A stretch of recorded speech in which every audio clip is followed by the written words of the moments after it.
النهاردة هنعمل مع بعض كوسة باللحمة المفرومة. أكلة اتربيت عليها، سهلة وبسيطة واقتصادية وهتعجبكم جدا. أول حاجة، في الحلة على النار حطيت معلقتين من الزيت أو السمنة، ضفت عليهم بصلاية متوسطة. هقلب البصلاية لحد ما أول ريحتها تبدأ تبان، هضيف عليها اللحمة المفرومة. أنا النهاردة استخدمت ربع كيلو لحمة مفرومة بس، ممكن نزود لو هنعمل صينية أكبر، بس أنا كده بالنسبة لي تمام. هبدأ أقلب اللحمة المفرومة مع البصل، واول ما لونها يغير بالشكل ده هضيف عليها التوابل، ملح وفلفل واي بهارات للحمه، وهقلبهم كويس مع بعض. وبعد كده هبدا اضيف الاضافات التانية.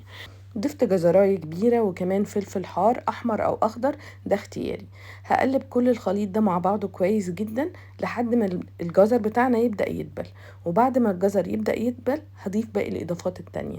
أنا النهاردة هضيف معلقة من صلصة الطماطم، وكمان ما ننساش رشة السكر عليها، وهديهم تقليبة واسيبهم على النار لحد ما كله خلاص يدخل في السوا وتبقى اللحمة بتاعتنا بالشكل اللي انتوا شايفينه ده.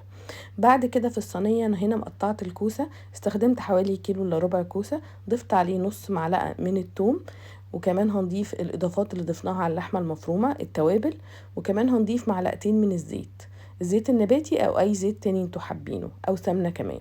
هبدأ اقلب كل ده مع بعضه كويس قوي بالمعلقة زي ما انتوا شايفين. وبعد كده هاخد اللحمة المفرومة اللي احنا عصجناها وهوزعها على صينية الكوسة بالشكل اللي انتوا شايفينه ده. انا شايفة ان هي كويسة جدا ومكفية الصينية بتاعتي، دي صينية صغيرة. بعد كده اخر حاجة هضيفها العصير الطماطم الفريش، وممكن كمان نستخدم اي عصير طماطم او صوص طماطم متوفر عندنا.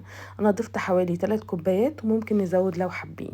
بعد ما ضفت عصير الطماطم كده خلاص الصينية بتاعتنا جاهزة تدخل الفرن. هغطيها أول نص ساعة أو 40 دقيقة بالفويل، وهدخلها الفرن درجة حرارة 190، الرف وسط.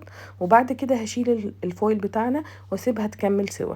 شايفين ده شكلها بعد ما خرجت؟ شكلها خطير وريحتها خطيرة. قدمتها مع رز بالشعرية، خطيرة، جربوها هتحبوها جدا.